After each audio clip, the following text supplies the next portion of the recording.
In this video, let's build out the structure of our form inside the dialog and improve the layout. Angular Material provides structural directives that help define the layout of the dialog section. We'll explore those directives, and then later we'll bring in the form-related modules to build out our form inside the dialog section. Let's begin by viewing the dialog component within Angular Material. On the left, I have the dialog component selected, and then under the Overview tab, if you scroll down, or on the right here, select the dialog content link. Here are a few directives we could use within our dialog to help us with the layout. We'll be using all these directives in this video. Below here, we'll use this example to get us started. But before we could use this, we need to bring in a module. If we look at this code example here, within the TypeScript file, we'll first need to bring in this mat dialog module from Angular Material dialog, and then also bring it within our imports array as well. Let's set this up first. Inside of your TypeScript file for your dialog component, we're already bringing in the Angular Material dialog. We set this up in a prior video. So all we need to do is add on the end here, the module that we need to bring in. And then also, in this case, you need to bring it into your imports array as well. I'll add that towards the end. We'll need to come back to this file to bring in our button and also our form modules. But for now, we'll just implement the directives for the dialog. Let's add that to the HTML.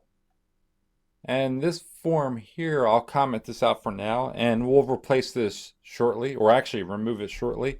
We'll use it as a reference for now. And then I'll paste out of the documentation the snippet to get us started. And we'll start at the top and work our way down. So the H2 tag, they're using the mat dialog title directive. That's going to add some nice styles to this text here. And let's replace this with edit profile. I'll copy this and replace this here. And then moving on to the mat dialog content directive. This is where we'll add in all of our form controls. For now, I'll put in form controls go here. And we'll come back to this after we view it in the browser. And then next we have the mat dialog action directive that's going to hold our buttons. And then inside of the button, we're using the mat dialog close. This will close our dialog when we click on it. We want a cancel, and then this delete, we want to update this to update.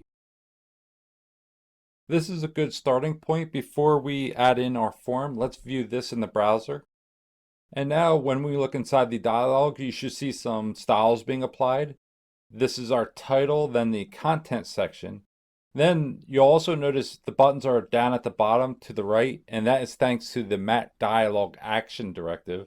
Then we also added a directive to each one of these buttons called the mat dialog close, and that should close our dialog. So if you click on it, that should close it, and that works great as well. Now we're ready to add back in our form, and then also we'll use the Angular Material button to style our buttons here. And our form controls will use the Angular Material form field and also the Angular Material input to style them as well. We'll need to bring a whole bunch of modules in. We'll start off with these modules here. So we'll need the form field module and the input module. Back inside of the TypeScript file, we'll add in the three modules that we'll need: the mat input module, the mat form field module, and then the mat button module. And then also we'll make sure to add them within the imports array, and I'll add that towards the end here. And now we'll have access to all three of those modules. That's the only changes we need to make within the TypeScript file. Moving on to the HTML. The first thing we could do is reuse this form element here. So I'll copy this. And right below our title, the H2 tag, I'll add in that form. Then I'll cut this out and add that right below the mat dialog action element. And then inside of our dialog content section, we'll add in our form controls.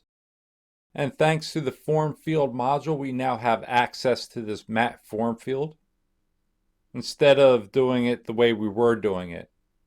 And then thanks to the Angular material input component, we have this mat input directive that's being applied to our input field and our text area. And now that we're bringing in the button module, our style should be applied to our button now that we're using this mat button within our buttons. Now all we need to do is some cleanup. I'll remove this here. We don't need that there anymore. And we can remove all of this down here. Get rid of that. And we're ready to test it one more time in the browser. This is looking a lot better. We have styles being applied to each of our buttons and also each of our fields within our form. Let's have it where each of these controls show up on their own row. And to do that, if we go back to the project and we just need to move this class, this form grid, I'll cut that out of there and then move that down to the mat dialog content.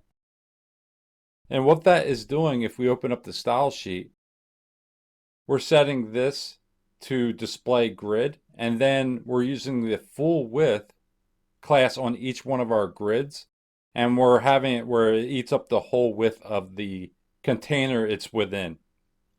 That looks way better. Now in the next video, let's actually set up a way where when the user updates their profile and selects the update button, we take this information and pass it back to the user profile manager component from our dialog. And we'll work on that next.